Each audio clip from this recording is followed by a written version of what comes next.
l'a fait. On a déchiré. Et regardez-moi ce niveau de maîtrise. On ajoute la cerise sur le gâteau ou pas? Ah J'ai ouais. le taser juste là. Moi, j'ai la poulie.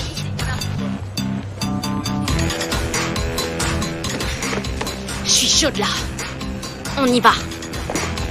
Debbie est profondément choquée, car Fiona est couverte de blessures. Elle insiste pour savoir ce qui s'est passé. Fiona lui raconte la situation. Il s'avère que l'autre soir, elle a découvert que son petit ami était marié. Fiona a été la maîtresse depuis le début. Elle est remplie d'humiliation. Elle a foncé directement dans une barrière au bord de la route, ce qui l'empêche d'envoyer Yann en prison. Il faut que je t'amène consulter un médecin. Ta voiture, tu sais où elle est? La voilà. Un RAV4, c'est bien ça? Oh, c'est pas vrai. Elle est complètement défoncée. La voiture de Fiona est complètement détruite. Debbie est furieuse. Elle rentre à la maison et raconte à sa famille ce qui s'est passé. Mais dans son récit, la situation devient plus brutale. Ses paroles provoquent la colère de tout le monde. Calme, et là, elle est où? Je sais pas, on s'occupait de la voiture. Elle m'a dit qu'elle pouvait gérer. Et tu l'as laissée toute seule?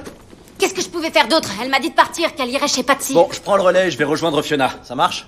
Et moi, je m'occupe de Ford. Debbie emmène aussi ses amis pour retrouver Alex. Elles partagent toutes le même état d'esprit. Une haine profonde envers les hommes qui maltraitent les femmes. Et elles invitent Alex à les rejoindre. On parle de quel genre de torture? Une torture brutale, sans aucune retenue. On peut sortir le grand jeu. Prêtes à mettre en place un plan pour se venger de Ford. Elles arrivent à destination et commencent à exécuter leur plan de vengeance. Elles ont même apporté des instruments de torture. Le soir venu, Debbie emmène Fiona quelque part, en lui disant qu'une surprise l'attend.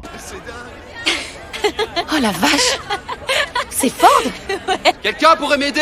Non? Personne? Au lieu de filmer, quelqu'un pourrait pas m'aider à descendre de là? Bordel de merde! Debbie a même soigneusement préparé des accessoires, des pistolets de paintball et même une arbalète car à ses yeux. La punition actuelle de Ford n'est pas suffisante. Bon, tout le monde se met à couvert. Allez!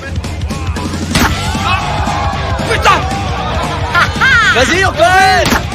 Ah putain! C'était génial!